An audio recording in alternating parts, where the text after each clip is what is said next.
السلام علیکم ورحمۃ اللہ۔ ایک مرتبہ پھر آپ کو آثار قیامت میں خوش آمدید کہتا ہوں۔ ناظرین کرام، رسول کریم صلی اللہ علیہ وآلہ وسلم کا ارشاد گرامی ہے کہ قیامت قریب آنے کی ایک علامت یہ بھی ہے کہ اولاد اپنی ماں کے ساتھ نوکرانیوں جیسا برتاؤ کرنے لگے گی اور اس پر اس طرح حکم چلائے گی جس طرح ایک مالکہ اپنی زر خرید لونڈی پر حکم چلاتی ہے یا کوئی مالک اپنی لونڈی پر حکم چلاتا ہے۔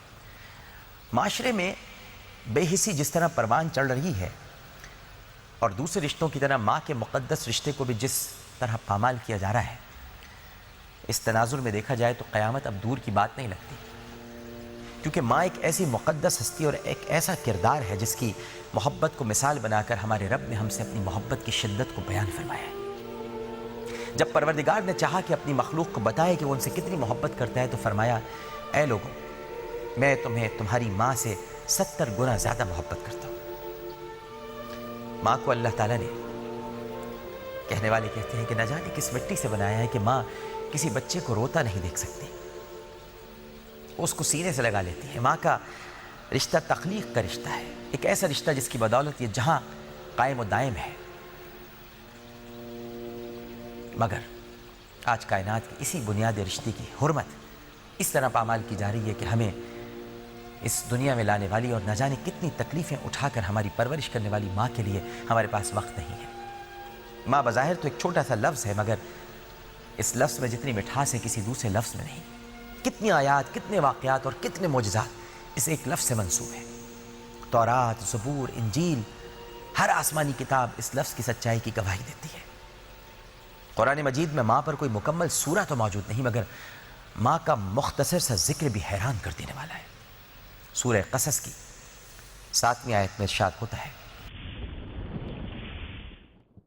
وَأَوْحَيْنَا إِلَىٰ أُمِّ مُوسَىٰ، اور ہم نے موسیٰ کی والدہ پر وحی نازل کی۔ ماں کتنی عظیم ہے کہ 1,24,000 انبیاء کرام پر وحی کرنے والا ماں پر بھی وحی کرتا ہے۔ موسیٰ علیہ السلام جب کوہ طور پر تشریف لے جاتے تھے تو ان کی والدہ انہیں دعائیں دے کر رخصت کرتی تھی۔ جب آپ علیہ السلام کی والدہ انتقال فرما گئیں اور آپ کوہ طور تشریف لے جانے لگے تو غیب سے آواز آئی، اے موسیٰ سنبھل کر، اب تمہیں دعائیں دینے والی ماں اس دنیا میں نہیں رہی۔ ماں کے مقام اور مرتبے کا اندازہ سنن ابن ماجہ میں موجود، آپ اس حدیث سے بخوبی لگا سکتے ہیں جس میں آقا کریم صلی اللہ علیہ وآلہ وسلم ارشاد فرماتے ہیں، الجنت تحت اقدام الامہات، ماؤں کے قدموں تلے جنت ہے۔ ماں کی قدر تو ناظرین کرام ان لوگوں سے پوچھے جن کی مائیں نہیں ہیں۔ سیدنا علی کرم اللہ وجہہ فرماتے ہیں کہ ماں کے بغیر گھر قبرستان ہے، جس کی ماں چل بسے اس کے لیے دنیا ویران ہے، اور جن لوگوں کی مائیں حیات ہیں وہ دنیا کے خوش قسمت ترین لوگ ہیں۔ ماں کے مقام اور مرتبے کو بہت اہمیت دی گئی ہے، اور اسلام نے کتنی اہمیت دی ہے اس حوالے سے بعض ایمان افروز مثالیں آپ کے سامنے پیش کرتا ہوں، جنہیں سن کر آپ بخوبی اندازہ لگا لیں گے کہ ماں کا احترام اور عزت اسلام کو کس حد تک مطلوب ہے۔ امام غزالی علیہ الرحمہ احیاء العلوم میں یہ حدیث بیان کرتے ہیں کہ ایک صحابی نبی کریم صلی اللہ علیہ وآلہ وسلم کی خدمت میں حاضر ہوئے اور عرض کیا، یا رسول اللہ صلی اللہ علیہ وآلہ وسلم، مجھے جہاد کی خواہش ہے مگر طاقت نہیں رکھتا، یعنی ہتھیار اور سواری نہیں ہے۔ نبی کریم صلی اللہ علیہ وآلہ وسلم نے ان سے دریافت کیا، کیا تمہارے والدین میں سے کوئی زندہ ہے؟ انہوں نے جواب دیا، یا رسول اللہ صلی اللہ علیہ وآلہ وسلم، میری والدہ زندہ ہے۔ آپ صلی اللہ علیہ وآلہ وسلم نے ارشاد فرمایا، تم ان سے بہتر سلوک کرو، ان کی خدمت کی بدولت تم حج اور عمرہ اور جہاد کے ثواب کے مستحق ہے۔ ناظرین، یہ ماں بھی کائنات کی ایک عجیب ہی ہستی ہے جو کبھی اپنے لیے جیتی ہی نہیں۔ انسان اس دنیا میں شاید ہر کسی کا احسان اتار سکتا ہے مگر ماں کا احسان وہ زندگی بھر نہیں اتار سکتا۔ بچپن میں ہم اپنی ماں کو کتنا تنگ کرتے ہیں، وہ تمام رات جاگتی ہے تاکہ ہم میٹھی نیند کے مزے لوٹ سکیں۔ وہ خود بھوکی رہتی ہے مگر یہ برداشت نہیں کر سکتی کہ اس کا بچہ ایک وقت بھی بھوکا رہے۔ ہم اس سے کوئی بات 100 مرتبہ بھی پوچھیں تو وہ پیار اور محبت کے ساتھ ہماری ہر بات کا جواب دیتی ہے، جبکہ ہم 1 برس کے ہوتے ہیں تو ہمیں دودھ پلاتی ہے اور نہلاتی دھلاتی ہے، اور ہم اس کا صلہ تمام رات رو رو کر اسے جگا کر دیتے ہیں. جب ہم 2 برس کے ہوتے ہیں تو وہ انگلی پکڑ کر ہمیں چلنا سکھاتی ہے اور ہم اس کے بدلے ہاتھ چھڑا کر بھاگتے ہیں. جب ہم 3 برس کے ہوتے ہیں تو وہ ہمارے لیے پسندیدہ کھانے تیار کرتی ہے اور ہم اس کا صلہ اسے پلیٹ زمین پر پٹک کر دیتے ہیں. جب ہم 4 برس کے ہوتے ہیں تو وہ ہمیں ڈرائنگ کے لیے رنگین پینسلز کا سیٹ لا کر دیتی ہے اور ہم اس سے گھر کی دیواریں رنگ دیتے ہیں. جب ہم 5 برس کے ہوتے ہیں تو ہمیں خوشنما کپڑے پہنا کر کھیلنے کے لیے بھیجتی ہے اور ہم ان کپڑوں کو مٹی میں لتھیڑ دیتے ہیں. جب ہم 6 برس کے ہوتے ہیں تو ہمیں اسکول میں داخل کرانے لے جاتی ہے اور ہم اس کے بدلے چیخ چیخ کر آسمان سر پر اٹھا لیتے ہیں کہ میں اسکول نہیں جاؤں گا یا نہیں جاؤں گی. جب ہم 7 برس کے ہوتے ہیں تو ہمیں فٹ بال لا کر دیتی ہے, گیند لا کر دیتی ہے اور ہم اس فٹ بال کو یا گیند کو پڑوس کے مکان میں پھینک کر اسے باتیں سناتے ہیں. جب ہم 8 برس کے ہوتے ہیں تو ہمیں آئس کریم دلاتی ہے اور ہم اسے زمین پر گرا کر اسے نئی آئس کریم دلانے کا مطالبہ کر دیتے ہیں. جب ہم 9 برس کے ہوتے ہیں تو ہمیں عربی قاعدہ پڑھنے کو دیتی ہے اور ہم اسی قاعدے سے جی چراتے ہیں. جب ہم 10 برس کے ہوتے ہیں تو ہمیں تقریبات میں لے کر جاتی ہے اور ہم اپنی حرکتوں سے اسے وہاں سب کے سامنے شرمندہ کرتے ہیں. جب ہم 11 برس کے ہوتے ہیں تو ہمیں ہمارے دوستوں کو بلاتی ہے اور ان کے درمیان ہمیں سیر کرانے لے جاتی ہے اور ہم دوستوں میں مشغول ہو کر اسے بھول جاتے ہیں.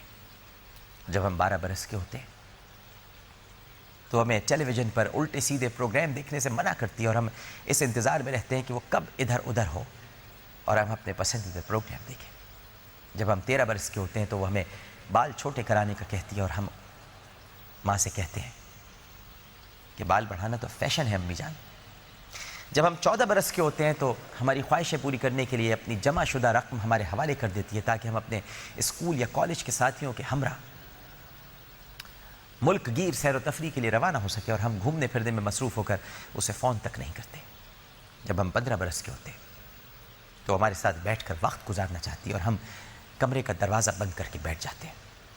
جب ہم 16 برس کے ہوتے ہیں تو وہ ہماری ضد پر ہمیں موٹر سائیکل لا کر دیتی ہے مگر ہم ڈرائیونگ کے دوران اس کی تمام ہدایات نظر انداز کر دیتے ہیں. جب ہم 17 برس کے ہوتے ہیں تو وہ چاہتی ہے کہ ہم تھوڑا وقت ان کے ساتھ اور ماں کے ملنے جلنے والوں میں بھی گزاریں مگر ہمیں اپنے دوستوں سے ہی فرصت نہیں ملتی. جب ہم 18 برس کے ہوتے ہیں تو وہ ہمیں امتحانات کی تیاری کا کہتی ہے اور ہم تمام رات خواب خرگوش کے مزے لوٹتے رہتے ہیں. جب ہم 19 برس کے ہوتے ہیں تو وہ ہماری گریجویشن کے لیے اچھے ٹیوٹر کا انتظام کرتی ہے مگر ہم پورا وقت اسٹڈی کو نہیں دیتے. جب ہم 20 برس کے ہوتے ہیں تو ہمیں ایسے ویسے دوستوں میں وہ اٹھنے بیٹھنے سے منع کرتی ہے اور جواب میں ہم کہتے ہیں کہ اماں جی اپنے کام سے کام رکھیے. جب ہم 21 برس کے ہوتے ہیں تو وہ ہمارے مستقبل کے لیے کئی مشورے دیتی ہے اور ہم کہتے ہیں کہ میں ویسا نہیں بننا چاہتا جیسا آپ چاہتی ہو. جب ہم 22 برس کے ہوتے ہیں تو گریجویشن کی تکمیل پر وہ ہمیں سینے سے لگاتی ہے اور ہم اس سے قیمتی تحفہ طلب کرتے ہیں. جب ہم 23 برس کے ہوتے ہیں تو وہ ہمارے گھر کے کمرے کو نئے فرنیچر سے آراستہ کرتی ہے اور ہم کہتے ہیں کہ میرے دوست اس فرنیچر کو گھٹیا کہہ رہے تھے. جب ہم 24 برس کے ہوتے ہیں تو وہ ہماری نسبت طے کرتی ہے اور ہم اپنی پسند پر اڑ جاتے ہیں. اور جب ہم 25 برس کے ہوتے ہیں تو وہ ہماری شادی کی تیاریاں کرتی ہے اور کہتی ہے کہ شادی کے بعد مجھے بھول نہ جانا اور ہم شادی کے بعد اسے گھاس تک نہیں ڈالتے. جب ہم 30 برس کے ہوتے ہیں تو وہ ہم سے پوتا پوتی کی خواہش کا اظہار کرتی ہے اور ہم کہتے ہیں کہ زمانہ بدل گیا ہے, یہ فیملی پلاننگ کا دور ہے. جب ہم 40 برس کے ہوتے ہیں تو ہم سے کسی قریبی رشتہ دار کی تقریب میں ہمارے ساتھ جانے کی خواہش ظاہر کرتی ہے اور ہم کہتے ہیں کہ میرے پاس وقت نہیں ہے امی. جب ہم 50 برس کے ہوتے ہیں تو وہ بیمار پڑ جاتی ہے اور اسے ہماری ضرورت ہوتی ہے اور ہم کہتے ہیں یہ تو ہم پر بوجھ بن گئی ہے.